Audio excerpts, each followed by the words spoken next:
এই মুহূর্তে যে গুরুত্বপূর্ণ খবরে চোখ রাখছি, 23শে নভেম্বর প্রধান বিচারপতি বি.আর. গাভাইয়ের অবসর। ভারতের পরবর্তী প্রধান বিচারপতি হতে চলেছেন বিচারপতি সূর্যকান্ত। প্রক্রিয়া শুরু করে দিল কেন্দ্রীয় আইন মন্ত্রক। প্রধান বিচারপতি হিসেবে সূর্যকান্তের কার্যকাল হবে 15 মাস। 2027 সালের 9ই ফেব্রুয়ারি তিনি অবসর গ্রহণ করবেন। প্রধান বিচারপতি হিসাবে সূর্যকান্তের কার্যকাল হবে 15 মাস। দেশের বিচার ব্যবস্থায় বড় পরিবর্তনের দ্বারপ্রান্তে ভারত। আরো বিশদে জানবো। টেলিফোন লাইনে রয়েছেন আমাদের প্রতিনিধি পীযূষ কান্তি নাগ।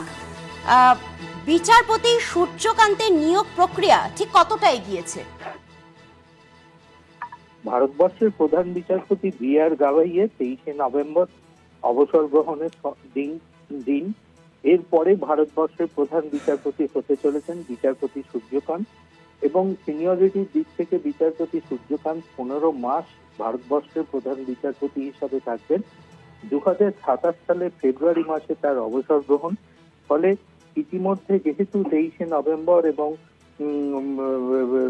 অবসর গ্রহণে প্রধান বিচারপতি অবসর গ্রহণের সময়সীমা, তাই ইতিমধ্যে কেন্দ্রীয় আইন মন্ত্রক পরবর্তী প্রধান বিচারপতির জন্য যে প্রক্রিয়া, সেই প্রক্রিয়া শুরু করে দিয়েছে কেন্দ্রীয় আইন মন্ত্রক সূত্রে খবর। ধন্যবাদ জানাবো আমাদের প্রতিনিধি পীযূষ কান্তি নাগকে।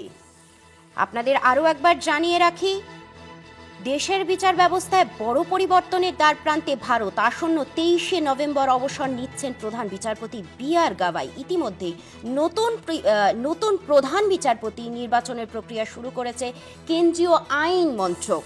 দায়িত্ব নিতে চলেছেন বিচারপতি সূর্যকান্ত, যিনি বর্তমানে সুপ্রিম কোর্টের সিনিয়র বিচারপতি।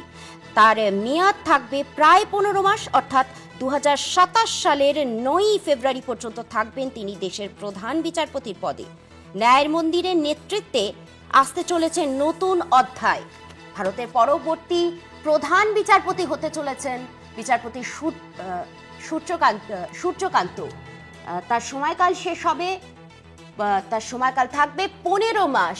2027-এর 9ই ফেব্রুয়ারি তিনি অবসর গ্রহণ করবেন।